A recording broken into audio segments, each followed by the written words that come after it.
Kayla. Hey, I'm Steve. Hi, my name's Jen.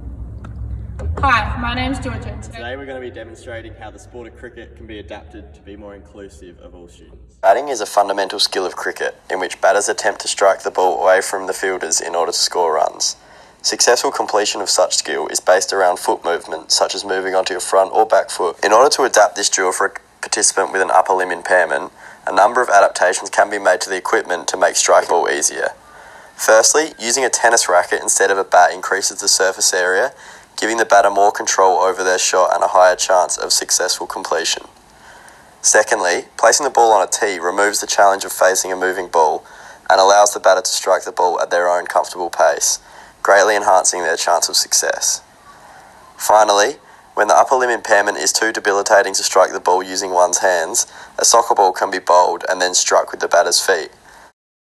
Bowling is another crucial cricket skill which involves the individual player approaching the stumps, the opposite end of the facing batter, and delivering mainly either a spin or pace bowl aiming to hit the three stumps behind the batter.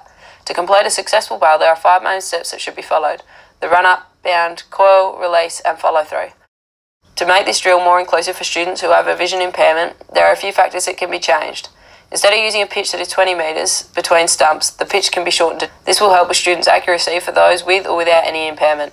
The ball can also be changed to a larger size, which will make hitting the stumps easier. To adapt, especially for a student who is visually impaired, a ball with bells that ring when it moves is a useful safety consideration, as the audible cue allows the student to locate where the ball is at all times. An adaptation that does not require the changing of equipment is asking 2 extra students to assist a visually impaired student in creating a more successful shot. One student could stand behind the stump that the bowler is aiming at and clap their hands. This allows for the visually impaired bowler to locate the target they should be aiming for. The second student could stand next to the visually impaired bowler to give feedback on how successful the shot was, what could have been done to improve it, and to protect the bowler of being hit by a ball if it is thrown. The reason fielding is necessary to learn is because it plays a big role in the game, as the objective is to catch the ball on the fall to get the opposition team out, or as quickly as possible throw it back to the bowler. Our impairment to adapt to this skill is for people with lower limb disadvantages. The drill can be inclusive for all students. We changed the rules of the game to adapt to people with lower limb impairments.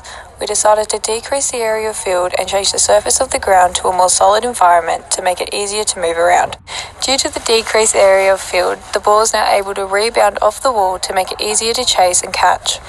An adaptation to the rule of fielding is rather than an on-the-fall catch to get the opposition team out, the rule is changed so that one bounce and catch can still get the batsman out. This will help students to become more involved and help with skill progression. So there it is, the different ways that the fundamental skills of cricket, batting, bowling and fielding, can be adapted in order to cater for all different impairments.